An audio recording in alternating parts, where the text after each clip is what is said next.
Pues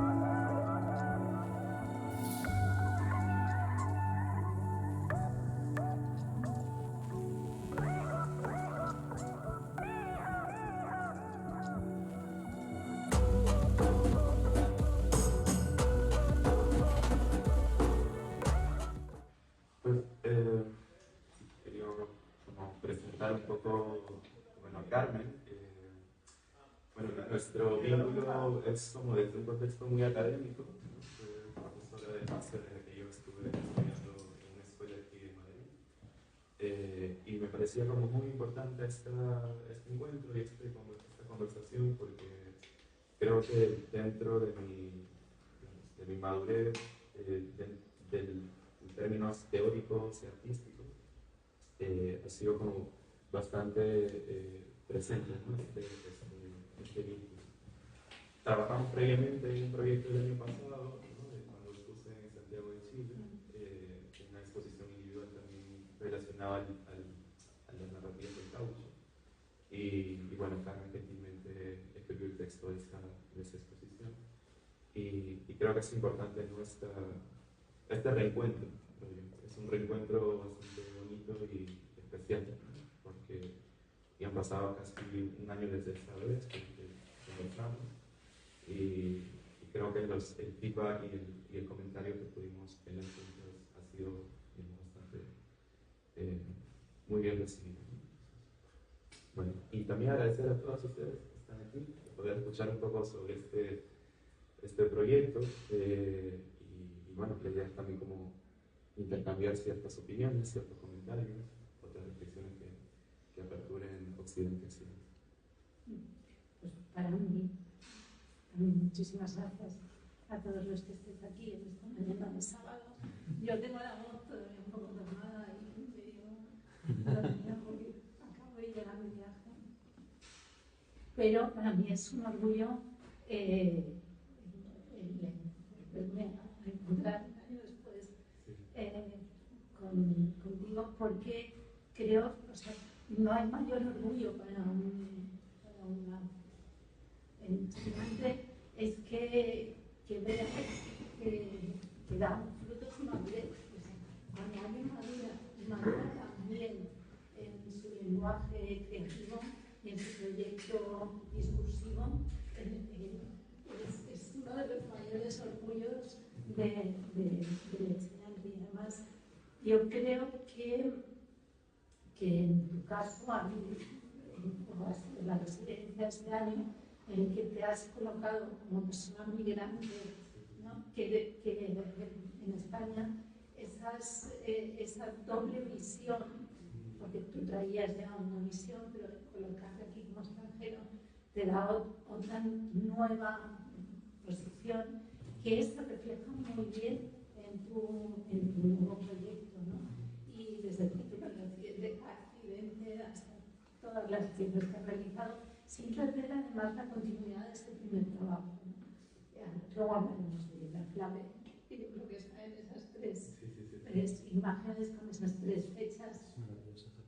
Y es la clave de la conexión entre todos los trabajos, ¿no?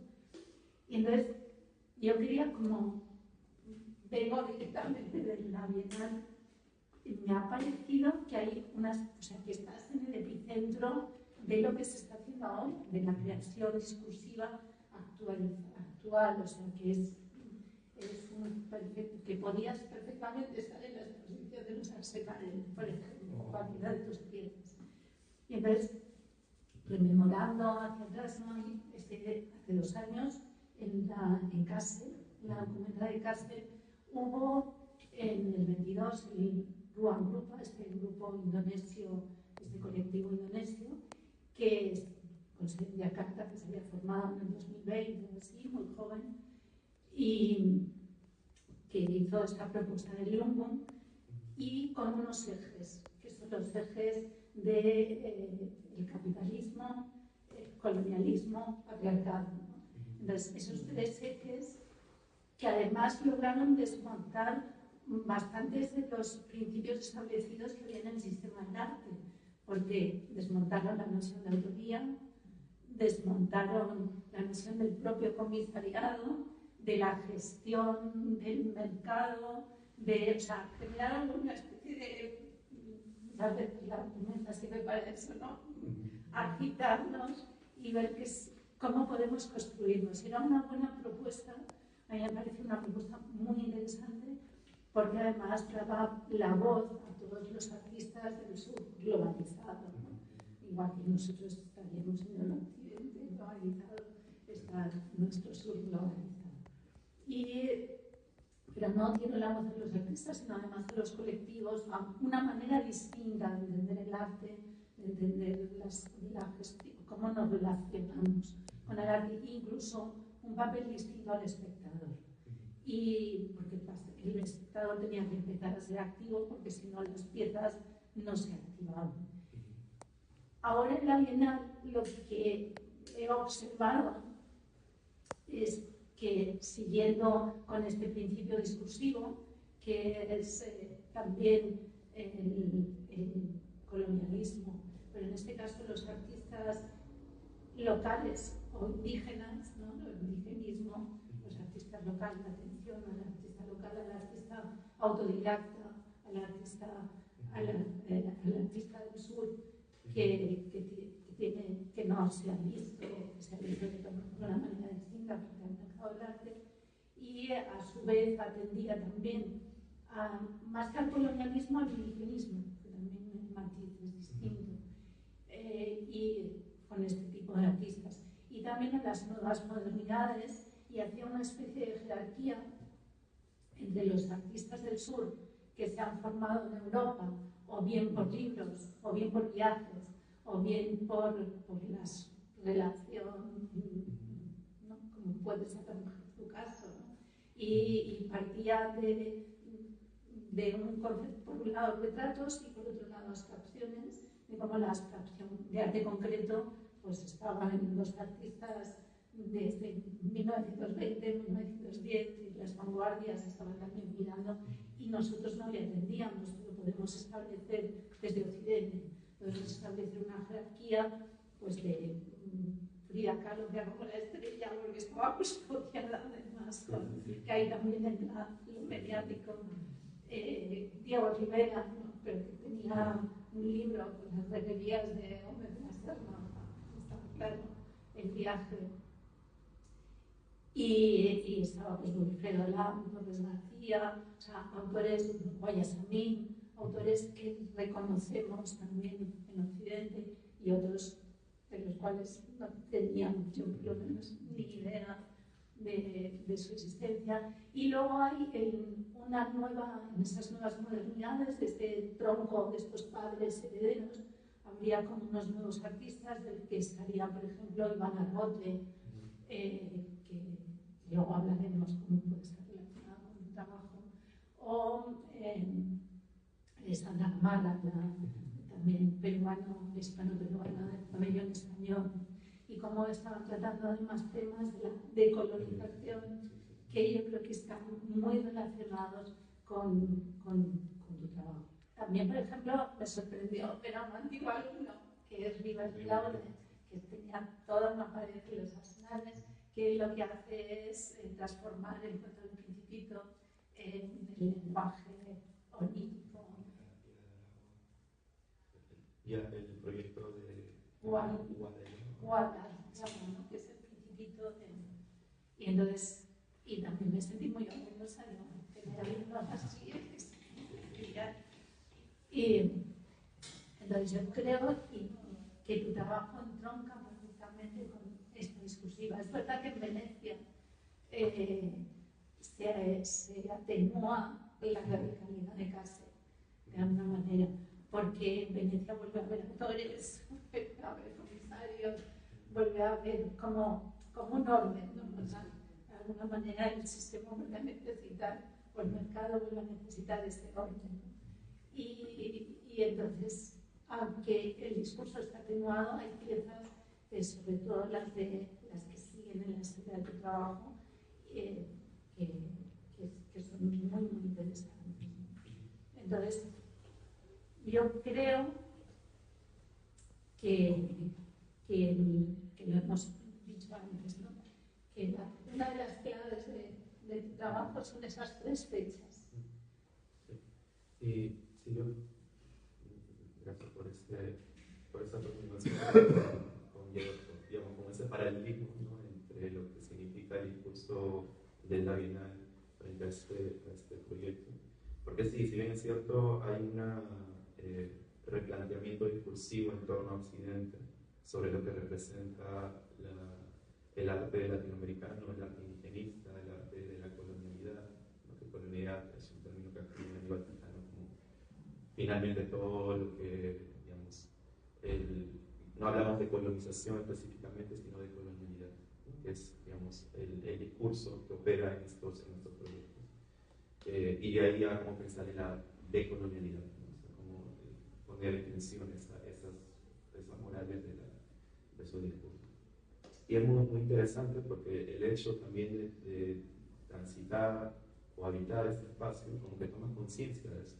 O sea, cuando habitaba, ¿no?, en su contexto hace un par de años, en Quito, por ejemplo, o sea, como que el hecho consciente de esta colonialidad no era tan latente, ¿sabes? O sea, como era una cosa hegemónica que te absorbe, ¿no?, como que ni siquiera te permite tomar una posición crítica muchas veces, porque existe un sistema de poder una estructura de poder que no, o sea, no termina de agrietarse.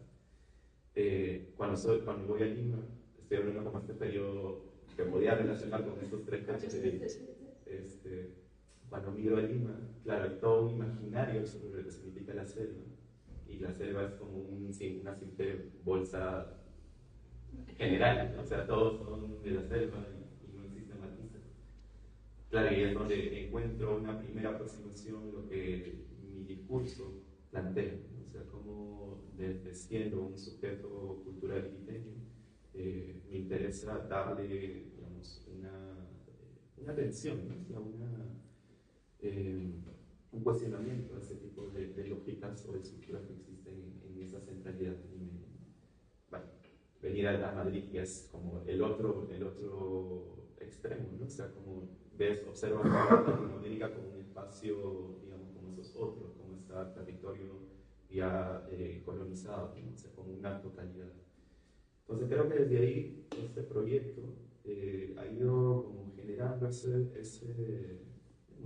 eslabón, esa cadena, o como señala en ese texto, ¿no?, como este embudo histórico, en la que voy centrándome en un contexto muy específico, que es la explotación del caucho, que es como si estaría viviendo en Lima, en Quito, y después pensar el descubrimiento de río de las Amazonas como si estaría viviendo en Lima, y pensar el descubrimiento de América como si estaría viviendo en Madrid. ¿Se entiende? ¿No? Ese paralelismo, digamos, de mi tránsito. Entonces no es gratuito y no es ingenuo, ¿no?, como pensar también dentro de mi estructura de pensamiento, ¿no?, de que este proyecto también atraviesa mi forma digamos, mi corporalidad, ¿no?, en este territorio.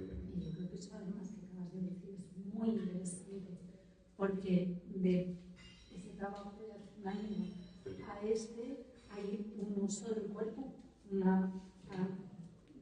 tu discurso lo has hecho cuerpo. Sí, porque yo creo que puede haber muchos factores, ¿no? Uno de los factores puede ser esta necesidad explorativa, o sea, como de salir un poco de los márgenes, o mejor dicho, habitar los márgenes, salir de esa centralidad. Creo que es mejor, ¿no?, como habitar esos márgenes y ver desde esos márgenes cómo construir otros lenguajes, ¿no? Estoy hablando de un material que naturalmente ha sido creado para moverse, ¿no? La rueda es creada para moverse.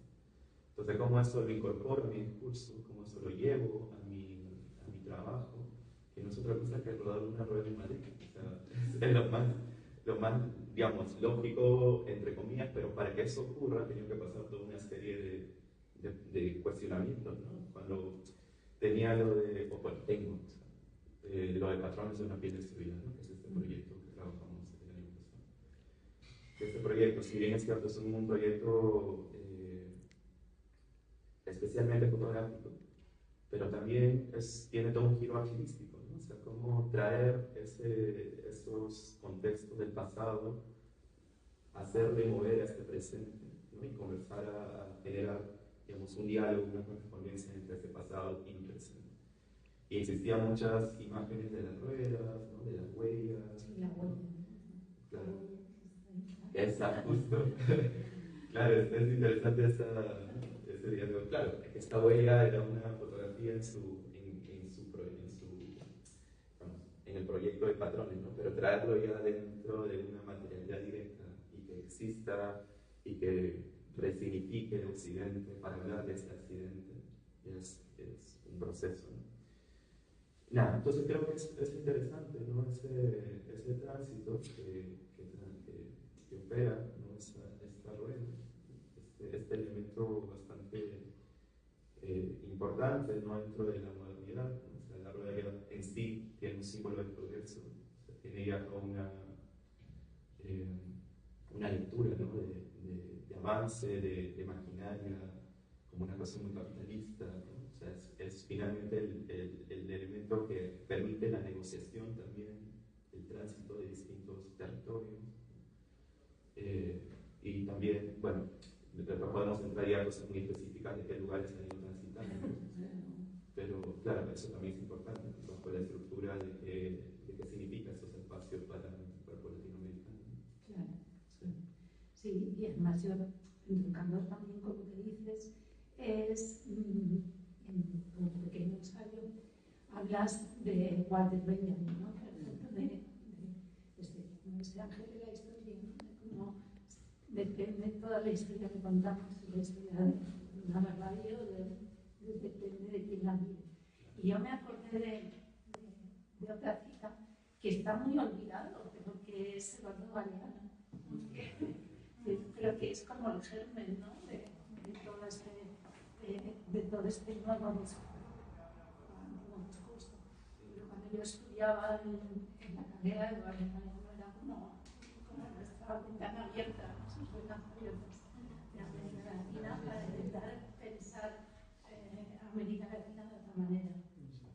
Y hay un refrán que hace referencia a él, o un dicho, que está relacionado con este inicio, ¿no? Que es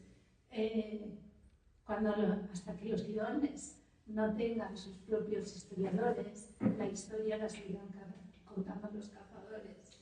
Entonces, yo creo que es lo que se está empezando a hacer. Y lo que tú has hecho a través de este camino, ¿no? de empezar a contar la historia, porque es verdad que migrar o hay que hacer el giro para poder ver las cosas de manera distinta, porque si no el lenguaje es tan absolutamente hegemónico que no, y es muy interesante cuando hablas de accidentes, ¿no? Porque también esta visión global del descubrimiento de América como un accidente, ¿no? Es decir, Colón iba intentando descubrir una nueva ruta de la seda y de repente se encuentra con un continente virgen. También nuestro continente como es virgen, pues tenemos todo el derecho de conquista, ¿no? Es un poco la doctrina manifiesta también. Pues está el apego en el ferrocarril y la rueda para esta tierra baldía poderla cristianizar, ¿no? Que es otra de las excusas. Pero en el fondo es una extracción. Y esa extracción del caucho, ¿no? Que es el material muy importante en ese trabajo. Sí, hay dos puntos que está muy interesante como profundizar esta cosa de lo que señalas de Galeano. Y claro, que al final la historia, claro, cuando dice, ¿no? La historia está compuesta por los vencedores y todo documento de cultura es al mismo tiempo documento de verdad. O sea, como que esos documentos al final está ocultando información o contextos de violencia. ¿Pero por qué? Porque al final el vencedor es el que escribe y Occidente es el que tiene poder, digamos, o la predominancia de una forma de circular esos relatos.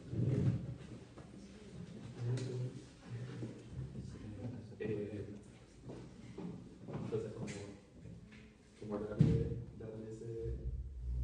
esa importancia, ¿no? De que la historia, como esa mayúscula, está escrita por todos estos hombres,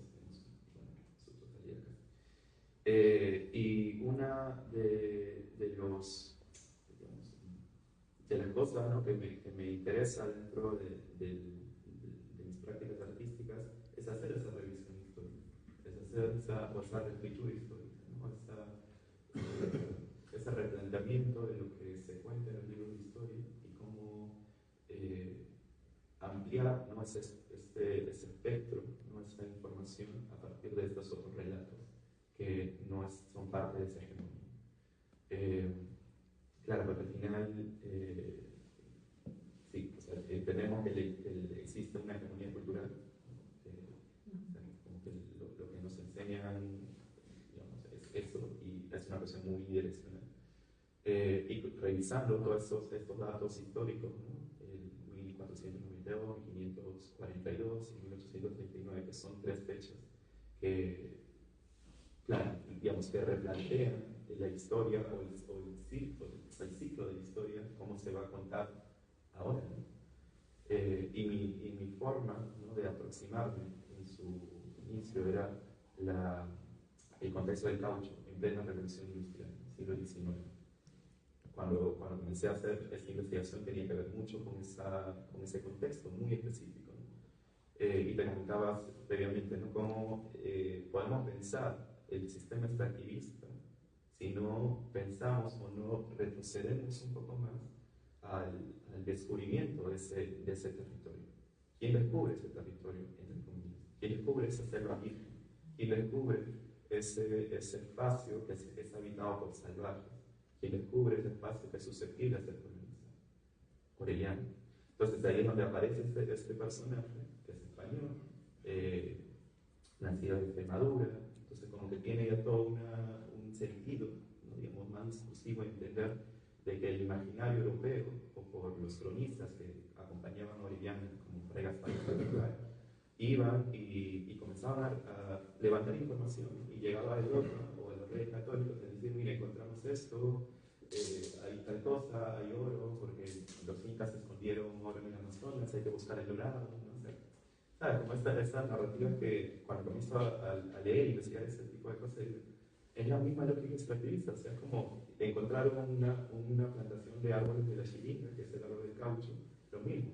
Van a los ingleses y dices: oye, por si acaso aquí en la Amazonía el contamine, que era el científico, encontramos esto y puede servir para la perfección de la rueda, ¿no? Porque si bien la rueda existe o existía, pero el tema de la vulcanización del caucho era un invento nuevo, ¿no?, porque era la que hacía más resistente al caucho.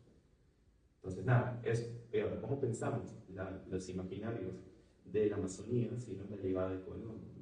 Entonces, esto también invita como a repensar ese pasado, ¿no? Y tejiendo un poco lo que decías al inicio, ¿no?, como todos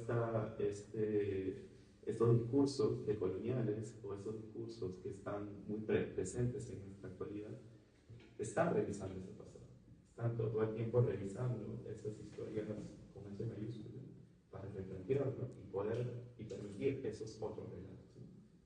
Hay un término que justo en la conversación que tuve el lunes con Gili, ella lo señala como los neorrelatos, ¿no?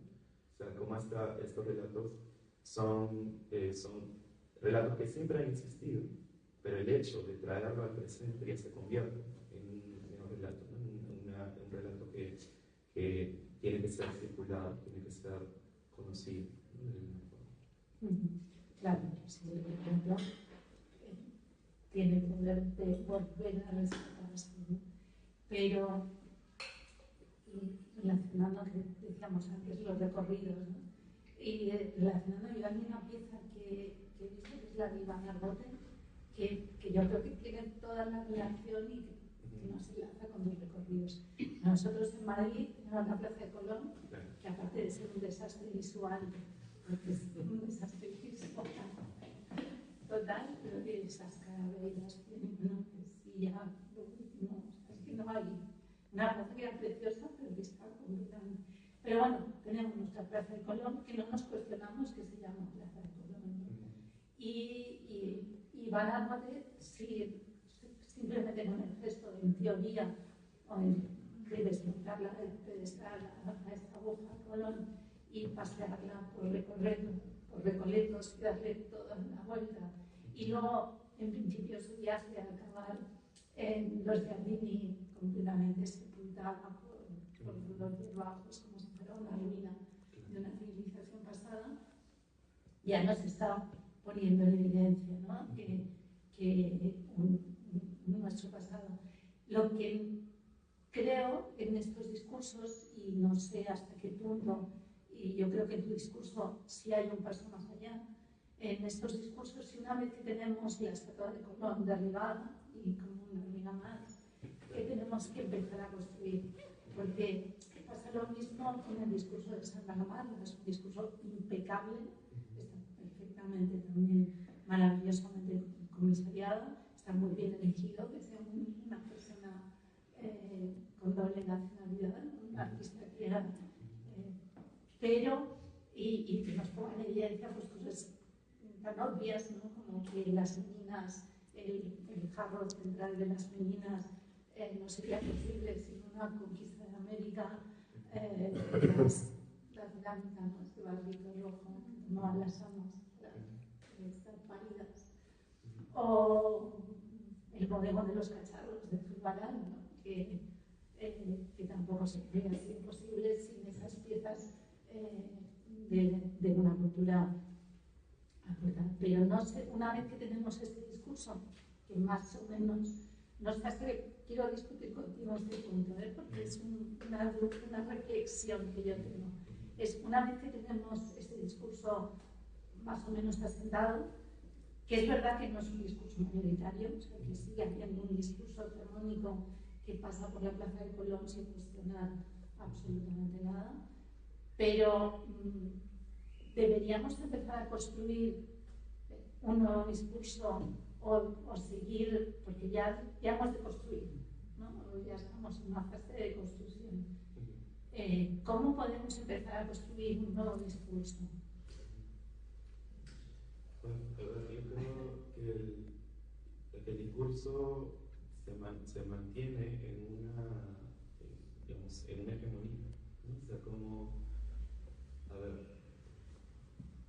si bien el hecho mismo de hablar de discurso de colonial ya está como entrando a una hegemónica dominante. Entonces, ahí está la respuesta, ¿no? O sea, como si entra a digamos, a la estructura de poder discursiva y se puede como ampliar eso, ya se está como construyendo ese discurso de colonial. Y creo que mantenerse ahí por un buen rato está bien, o sea, como darle, digamos, importancia y darle atención a eso y que no sea simplemente un tema de tendencia, porque muchos, pues en el mercado del arte muchas veces habla de esa cuestión de la tendencia, ¿no? Estás hablando de cosas coloniales, estás hablando de arte indígena, no sé cómo. Claro, pero no sé, o sea, al final creo que es importante como darle esa importancia, prestar atención, de que estos discursos se mantengan, al menos en esa hegemonía que no va a ser perenne, o sea, no va a ser eterno, porque va a aparecer otro tipo de discursos posteriormente. Pero actualmente es un tema que está bastante, digamos, presente, justamente, no sé, o sea, el tema extractivista que se incendia en la Amazonía, el tema, no sé, de contaminación de ríos, el tema del cambio climático. Como que toda esa responsabilidad, entre comillas, está como vinculada a un extractivismo occidental. Entonces, como pensar, ¿no? en este otro, digamos, es que es raro también pensar como una deuda histórica, no sé si pensarlo de ahí, pero, o sea, como que hay cierto grado, ¿no? Como de resolver, entre comillas, este tipo de cosas. Y no sé si el prestar atención a esos discursos tengan que ver con esa suerte de culpa, entre comillas, pero no sé cómo lo pueda recibir un europeo, pero al final es mi postura, ¿no? O sea, viniendo desde un contexto que opera en sistemas extractivistas, está bien como traerlo a la palestra, ¿no? Este tipo de discursos de momento. Puedo relacionar esa reflexión. Hace un tiempo hubo un antropólogo, Roberto Chili, que es un antropólogo europeo que llega a la Amazonía y hace una investigación sobre el caucho Y él es el que escribe, o el que edita, mejor dicho, el informe subbritánico. O, mejor dicho, el libro subbritánico a partir del informe subbritánico sobre el que es. Y lo presenta, creo que entre los 2010 o 2015, hace un poco. Y él se hacía esta misma pregunta, pero desde el caucho. O sea, ¿de qué sirve seguir hablando de un contexto que ha pasado hace 100 años ahora? O sea, si ya es un contexto que ya está como, no sé, como que no debería a la gente importarle porque ya es un hecho que no existe, entre comillas, en la explotación del caucho, pero existe un fantasma histórico que no se habla. Y él señalaba una cosa súper interesante, ¿no? Que decía, pero todavía existe el patrón extractivista. O sea, no solamente el caucho. O sea, si era, ahí está. Exacto. Entonces no existe el caucho, pero existe todavía el patrón extractivista. Se está extrayendo petróleo y oro y cobre en el sur. Entonces, como es la misma lógica de laboral de esclavitud, es la misma lógica de contaminación, la misma lógica de despojo de tierra. Es lo mismo que ocurrió con el árbol de la chilina, que es el árbol del caucho. Lo mismo. Vas a los ingleses y dices, oye, por si acaso aquí en la Amazonía el contamine, que era el científico, encontramos esto y puede servir para la perfección de la rueda, ¿no? Porque si bien la rueda ya existe o existía, pero el tema de la vulcanización del caucho era un invento nuevo, ¿no? Porque era la que más resistente al caucho. Entonces, nada, ¿cómo pensamos los imaginarios de la Amazonía si no es la llegada de Colón? Entonces, esto también invita como a repensar ese pasado, ¿no? Y tejiendo un poco lo que decías al inicio, ¿no? Como todos estos discursos decoloniales o estos discursos que están muy presentes en nuestra actualidad, están revisando ese pasado, están todo el tiempo revisando esas historias con H mayúscula para replantearlo y permitir esos otros relatos, ¿no? Hay un término que justo en la conversación que tuve el lunes con Gili, ella lo señala como los neorelatos, ¿no? O sea, como estos relatos son relatos que siempre han existido, pero el hecho de traerlo al presente ya se convierte en un neorelato, ¿no? Un relato que tiene que ser circulado, tiene que ser conocido, ¿no? Claro, sí, el ejemplo tiene poder de volver a rescatarse, ¿no? Pero relacionando lo que decíamos antes, los recorridos, ¿no? Y relacionando, yo hay una pieza que he visto que es la de Iván Arbote, que yo creo que tiene toda la relación y que nos enlaza con los recorridos. Nosotros en Madrid tenemos la Plaza de Colón, que aparte de ser un desastre visual, porque es un desastre visual total, pero que esas carabelas tienen una poesía, lo último, es que no hay una plaza que era preciosa, pero que está completamente. Pero bueno, tenemos nuestra Plaza de Colón, que no nos cuestionamos que se llama Plaza de Colón, ¿no? Y Van Arbote, sí, simplemente con el gesto de, en teoría, de desmontar la pedestal a esta aguja Colón y pasearla por Recoletos y darle toda la vuelta. Y luego, en principio, su viaje a acabar en los Giardini completamente sepultada por los bajos, como si fuera una ruina de una civilización pasada, ya nos está poniendo en evidencia, ¿no? que nuestro pasado. Lo que creo en estos discursos, y no sé hasta qué punto, y yo creo que en tu discurso sí hay un paso más allá, en estos discursos, si una vez que tenemos la estatua de Colón derribada y como una ruina más, que tenemos que empezar a construir, porque pasa lo mismo con el discurso de Santa Marta, es un discurso impecable, está perfectamente también maravillosamente comisariado, está muy bien elegido, que sea una persona con doble nacionalidad, un artista que era, pero, y que nos ponga en evidencia pues, cosas tan obvias, ¿no? Como que las meninas, el jarro central de las meninas no sería posible sin una conquista de América, las lántanas de barrito rojo, no a las amas, las pálidas, o el bodegón de los cacharros de reparar, ¿no? Que tampoco se puede ser posible sin esas piezas de una cultura acordada. Pero no sé, una vez que tenemos este discurso, que más o menos, no sé, hasta que quiero discutir contigo este punto, porque es una reflexión que yo tengo. Es una vez que tenemos este discurso más o menos asentado, que es verdad que no es un discurso mayoritario, o sea, que sigue habiendo un discurso hegemónico que pasa por la Plaza de Colón sin cuestionar absolutamente nada, pero deberíamos empezar a construir un nuevo discurso o seguir, porque ya hemos de construir, ¿no? Ya estamos en una fase de construcción. ¿Cómo podemos empezar a construir un nuevo discurso?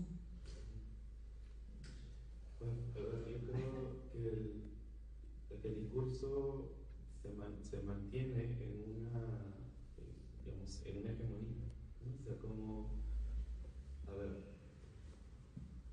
si bien el hecho mismo de hablar de discurso de colonial ya está como entrando a una hegemónica dominante. Entonces, ahí está la respuesta, ¿no? O sea, como si entra a digamos, a la estructura de poder discursivo y se puede como ampliar eso, ya se está como construyendo ese discurso de colonial. Y creo que mantenerse ahí por un buen rato está bien, o sea, como darle, digamos, importancia y darle atención a eso y que no sea simplemente un tema de tendencia, porque muchos, pues en el mercado del arte muchas veces habla de esa cuestión de la tendencia, ¿no? Estás hablando de cosas coloniales, estás hablando de arte indígena, ¿no? Claro, pero no sé, o sea, al final creo que es importante como darle esa importancia, prestar atención, de que estos discursos se mantengan, al menos en esa hegemonía que no va a ser perenne, o sea, no va a ser eterno, porque va a aparecer otro tipo de discursos posteriormente. Pero actualmente es un tema que está bastante, digamos, presente, justamente, no sé, o sea, el tema extractivista que se incendia en la Amazonía, el tema, no sé, de contaminación de ríos, el tema del cambio climático. Entonces, como que toda esa responsabilidad, entre comillas, está como vinculada a un extractivismo occidental. Entonces, como pensar, ¿no? en este otro, digamos, es que es raro también pensar como una deuda histórica, no sé si pensarlo de ahí, pero, o sea, como que hay cierto grado, ¿no? Como de resolver, entre comillas, este tipo de cosas. Y no sé si el prestar atención a estos discursos tengan que ver con esa suerte de culpa, entre comillas, pero no sé. No sé cómo lo pueda recibir un europeo, pero al final es mi postura, ¿no? O sea, viniendo desde un contexto que opera en sistemas extractivistas, está bien como traerlo a la palestra, ¿no? Ese tipo de discursos de momento. Puedo relacionar esa reflexión. Hace un tiempo hubo un antropólogo, Roberto Chiri, que es un antropólogo europeo que llega a la Amazonía y hace una investigación sobre el caucho, y él es el que escribe, o el que edita, mejor dicho, el informe subbritánico, o mejor dicho, el libro subbritánico a partir del informe subbritánico sobre el que es. Y lo presenta, creo que entre los 2010 y 2015, hace un poco. Y él se hacía esta misma pregunta, pero desde el caucho. O sea, ¿de qué sirve seguir hablando de un contexto que ha pasado hace 100 años ahora? O sea, si ya es un contexto que ya está como, no sé, como que no debería a la gente importarle porque ya es un hecho que no existe, entre comillas, en la explotación del caucho, pero existe un fantasma histórico que no se habla. Y él señalaba una cosa súper interesante, ¿no? Que decía, pero todavía existe el patrón extractivista. O sea, no solamente el caucho. O sea, si era, ahí está. Exacto. Entonces no existe el caucho, pero existe todavía el patrón extractivista. Se está extrayendo petróleo y oro y cobre en el sur. Entonces, como es la misma lógica de laboral de esclavitud, es la misma lógica de contaminación, la misma lógica de despojo de tierra. Es lo mismo que ocurrió con el caucho, es lo mismo que ocurrió con los mapuches. mapuches, es lo mismo que ocurrió con la invasión en México, entonces, ¿sabes? Entonces como que sigue siendo una cosa perenne y permanente, ¿no? Eso puede ser una respuesta. Sí, yo creo que es la respuesta. Sí, sí, sí. Que los patrones siguen funcionando y hay que seguirlos desmontando. Sí, sí, sí, sí. Me hablaba del recorrido de... Yo creo que aquí es muy interesante también el recorrido que tú haces con esta rueda, ¿no? Con este caucho. Y ahí reconocemos, ¿no? Sí, el Museo de América. ¿Qué pensamos del Museo de América? Complicado. Sí, sí. Vale, que representa la estructura del poder digamos, español en frente a lo que pensamos en América, ¿no? Y súper reduccionista también. A eso llevamos todos esos discursos hegemónicos, ¿no? Lo hegemónico también es una cosa que reduce el discurso, como que lo sintetiza, ¿no? Y me parecía muy interesante ese recorrido porque representaba ese símil histórico de la llegada de Colón a América. Porque partía desde la Plaza de América, o el monumento de Colón, partía desde ahí hacia el Museo de América. ¿Por qué? Porque sencillamente quería como hacer ese viaje de Colón hacia América, como ese símbolo, pero como si fuera la inversa, ¿no? Como un cuerpo latinoamericano está llegando a esa América, o a ese imaginario de lo que significa América. Entonces, la llegada al museo invitaba como a friccionar de la rueda al muro, ¿no? O sea, como hacer que el muro, que el caucho friccione con ese muro. Evidentemente no hay físicamente no existe ningún daño, porque es un caucho, pero políticamente me interesaba como que genere ese tipo de golpes, ¿sabes? O sea, como ir en contra de esa estructura. Es una de las piezas que me interesó como traerlo, porque, o sea, expuesta, porque hay otras imágenes también de los otros recorridos, pero era la que, digamos, sintetizaba de alguna forma esta estructura de poder dominante, ¿no? Lo que significa Colombia. Y luego estaba el recorrido de Orellana hacia las Amazonas, que es otro recorrido, que de hecho abajo están los videos de este recorrido, sí, sí, sí. Que era justamente la llegada de Orellana hacia las Amazonas. Claro, igual las Amazonas de por sí ya es una imposición occidental, porque hacen referencia al mito de las Amazonas griegas, porque cuando llegan a la Amazonas Orellana ven como sujetos con pelo largo y con lanza, material de defensa, y decían, son las guerreras Amazonas. Entonces de ahí Gaspar de Carvajal llega a España y dice, no, están las Amazonas, ya, arriba Amazonas. Así de sencillo, ¿no? O sea, como que todo un territorio lo reduces a, sí, son las Amazonas. Sí. Y bueno, finalmente, para cerrar este tema de los recorridos, era el descubrimiento del caucho, ¿no? O sea, cómo partía desde el jardín botánico, también como digamos, el espacio que contiene, contiene plantas, ¿no? Extraídas de los países colonizados, y hay como una cosa ahí también, como un invernadero de plantas amazónicas. Entonces me interesaba porque ahí hacia Calle del Caucho, que investigando en Google Maps encontré un lugar que se llama Caucho, una calle, y que bueno, esto me parece interesante porque es como también el llegar, ¿no? del sujeto occidental hacia ese material. Nada, son cosas que se han ido repensando también, ¿no? O sea, cómo hablar desde el arte y desde el movimiento ese tipo de hechos históricos y que detonen, ¿no? Esas preguntas, ¿no? Y que detonen también esa cuestión inversa de lo que significa este cuerpo latinoamericano haciendo su vida. Claro, yo creo que ese repensar es lo que hará la madurez hasta un nuevo trabajo tuyo. Sí. El repensarte a ti, tu posición y tu mirada. Yo creo que en tu discurso hay tres ejes, ¿no? Uno que es este posicionamiento con el cuerpo performativo de estos recorridos. Otro que es el material con el que estás trabajando, que es lleno de caucho, y otro que además de ahí como confluye toda esta teoría que estamos hablando en este material, ¿no? que es el caucho, y otro que sería lo fotográfico, cada vez más diluido, cada vez más expandido, cada vez más, pero a su vez muy importante, ¿no? Pero me pasa con todos mis alumnos interesantes que acaban en fotografía,